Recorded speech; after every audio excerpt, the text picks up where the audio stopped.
नमस्ते भाइयों और बहनों, मैं डॉक्टर पल्लवी चतुर्वेदी फिर से आपका स्वागत करती हूँ। और अब हम शुरुआत कर रहे हैं एरिक्सन साइकोसेक्सुअल स्टेज 2 का, जहाँ पे autonomy versus shame and doubt आ रहा है। और जो वर्च्यू डेवलप हो रहा है वो है विल। विल मतलब इच्छा। तो पहले हमने देखा होप डेवलप होती है, एक विश्वास होता है, एक श्रद्धा होती है।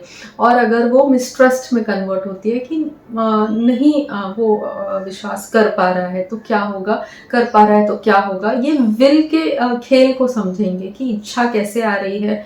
और जैसे अब देख रहे हैं ना कि 18 महीने तक तो बच्चा चलना सीखा है, लेकिन अब वो दौड़ना सीख रहा है, वो समझना सीख रहा है कि राइट जाना है कि लेफ्ट जाना है। उसको कलर्स हम सिखा रहे हैं, बहुत सारी छोटी छोटी चीज़ें हम उनको सिखाते हैं। जैसे डायरेक्शन मैंने अभी बताया, जैसे साइज बताया, बिग है, स्मॉल है, टॉल है, थिन है, थिन है, फैट है, ऐसे सब हम छोटी छोटी चीज़ें उनको बताने लगते हैं।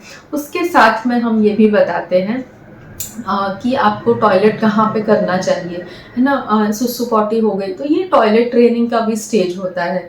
तो यहाँ पे उनको समझ नहीं आ रहा है ना, बच्चे को नहीं मालूम है, वो तो बहुत ही नादान है। तो उसको डायपर में करने की या तो आदत है या फिर ज़मीन में ऐसे ही कर देने की आदत है।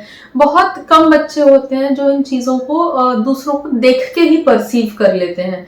तो यहाँ पे आता है इग्नेशिया की कैटेगरी वाले बच्चे, जो ना माँ बाप को देखते हैं कि ये बार बार तो जनरली बच्चे माँ के पीछे पीछे जाते हैं।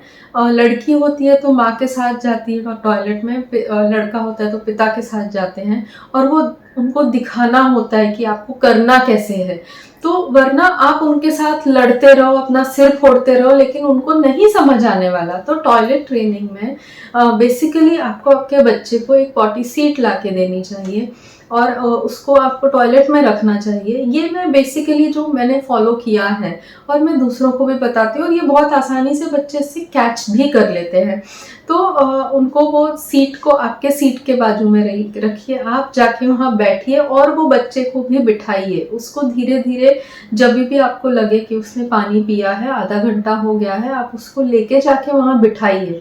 नल चालू कर दीजिए, थोड़ा सा पैर पे छींटे डाल दीजिए, अपने आप उसको सेंसेशन आएगा, धीरे धीरे उसकी आदत हो जाएगी। जैसे पॉटी अगर करानी है आपको तो उसको पॉटी सीट पे पहले थोड़े कलरफुल पॉटी सीट आती हैं, उस पर ना टॉयज लगे होते हैं, उनको वहाँ पे बिठाइए। और फिर आप उनको टॉयज खेलते खेलते उनको थोड़ा सा प्रेशर लगाने के लिए आप दिखा सकते हैं उसको। ये कोई मतलब आपको हंसी आएगी कि मैं क्या बात कर रही हूँ, लेकिन ये जो नई माँ होती हैं जिनको ये सब का कोई भी ज्ञान नहीं है और कुछ पढ़ा नहीं, कभी कुछ सुना नहीं, क्योंकि ये बातों के लिए तो कोई डिस्कशन होती नहीं है आमतौर पे सोसाइटी में। जो हम सीरियल मूवीज ये सब देख लेते हैं, लेकिन एक्चुअली बच्चा बड़ा कैसे करना है ना, इसके ऊपर कहीं कोई एज सच हमारी डिस्कशन नहीं होती है। कोई भी गेम शो होते हैं, डांस वगैरह हो गया, पर this is the challenge of a new mother कि हम उनको कैसे सिखाएं, कैसे ट्रेन करें। टॉयलेट ट्रेनिंग सबसे डिफिकल्ट टास्क है, क्योंकि यहाँ पे उसकी समझदारी की तो ऑटोनॉमी वर्सेस शेम डाउट ये स्टेज में क्या हो रहा है ना कि उसके मस्कुलर स्किल्स भी उतने ही डेवलप हो गए। आप उसको जबरदस्ती बिठाओगे, वो खड़ा हो जाएगा, फिर आप बिठाओगे, फिर वो खड़ा हो जाएगा। मतलब वो तड़ने लगते हैं, वो अकड़ने लगते हैं, वो आपको मार पीट भी सकते हैं, वो चीजें फेंक सकते हैं, आपका और काम बढ़ जाएगा। तो ये सब ना करिए, आप उनको उनके तरीके से, आपको बच्चा बनना जरूरी है। जब आप बचपना अपने अंदर लेके आएंगे, आप उनके साथ बैठिए थोड़ी देर, वो जब सीट पे बैठे हैं आप बैठे रहिए, उनको टॉयज दिखाते रहिए, उनका माइंड डाइवर्ट करते रहिए। एक मॉर्निंग रूटीन बना लीजिए कि आधा घंटा सीट पे बैठना है बस। तो धीरे धीरे वो बच्चा समझने लगता है कि अभी मुझे यहाँ पे करना है। जब आपको देखेगा करते हुए तो वो आपको इमिटेट करने लगेगा। तो इस तरह से तो क्या हो रहा है ना यहाँ पे, जब हम टॉयलेट ट्रेनिंग कर रहे हैं एक्सेसिवली, जैसे जमीन में उसने कर दिया और आपने जोर से उसको थप्पड़ लगाया कि ये कोई जगह है, बार बार मैं पोंछती रहूंगी क्या। फिर अगर डायपर में कर लिया तो डायपर मतलब ध्यान ही नहीं दिया, हम तो पूरे दिन काम में बिजी रहे, अब उसको रैशेज हो गए, तो अरे इधर को रैशेज हो गए, अरे मेरे को बार बार डायपर चेंज करना पड़ता है। मतलब आपका गुस्सा कहीं और का बच्चे के ऊपर निकल रहा है, ठीक है। तो वो बच्चा समझ नहीं पा रहा है कि मैंने क्या गलत कर दिया। यहाँ से शेम एंड डाउट डेवलप होने लगता है। जब आप उसको अननेसेसरी ये टॉयलेट जैसी चीज के ऊपर जब आप उसको डांटना शुरू करते हैं, वहां से वो शेम एंड डाउट की शुरुआत हो जाती है। अगर आप उसको डांटने के बदले समझाना शुरू करें और आप अपने अंदर वो बचपना लेके आए, आप उसके एज पे जाके और उसके साथ वो चीजों को करें, तब वो ताल से ताल मिलाएगा आपके साथ। वहां पे वो ऑटोनॉमी जो है बहुत सुंदर तरीके से उभर के आएगी। वो खुद ब खुद जाने लगेगा, ना कि वो आपको इस तरह से यहाँ वहां करके तंग करेगा।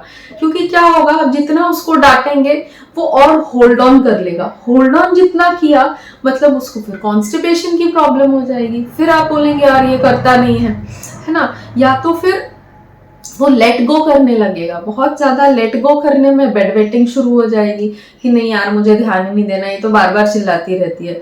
तो फिर वो नहीं ध्यान देने, नहीं ध्यान, उसको फर्क ही नहीं पड़ता। वो डिफाइंस आपको लगेगा ये तो डिफाइंड है, इसको मैं जितना बोलती हूँ नहीं कर इधर, वो उतना ही वहीं पे जाके करता है या इधर उधर करता है, मुझे परेशान करता है। तो आपको लगेगा कि ये मुझे मेरी बात नहीं सुन रहा है। फिर वो बेड वेटिंग करेगा, फिर आपको चद्दर बदलने पड़ेंगे, फिर आप डबल डांटोगे उसको। तो यहाँ से वो शेम एंड डाउट और डिफाइंस का कॉम्बिनेशन बनता जा रहा है। उसको लग रहा है मैं कुछ गलत कर रहा हूँ कि अरे दिन में करने से अच्छा है चल रात में। तो this is how the subconscious of the child operates. तो यहाँ से हम देखेंगे कि इसी पैटर्न का आगे जाके क्या ट्रांसफॉर्मेशन होता है। तो इसको मैं बिट्स एंड पार्ट्स में बनाऊंगी सो दैट ये अच्छे से आपके जहन में उतर सके। तो इस वीडियो को like, comment, subscribe and share जरूर करिए। इनसे रिलेटेड केसेस मैं आपके साथ शॉर्ट्स में डिस्कस करती रहूंगी। आई होप आपको ये पैटर्न पसंद आ रहा है कि मैं यहाँ डिटेल में बताऊं और आप शॉर्ट्स में उनके केसेस सुन सकें। Thank you so much.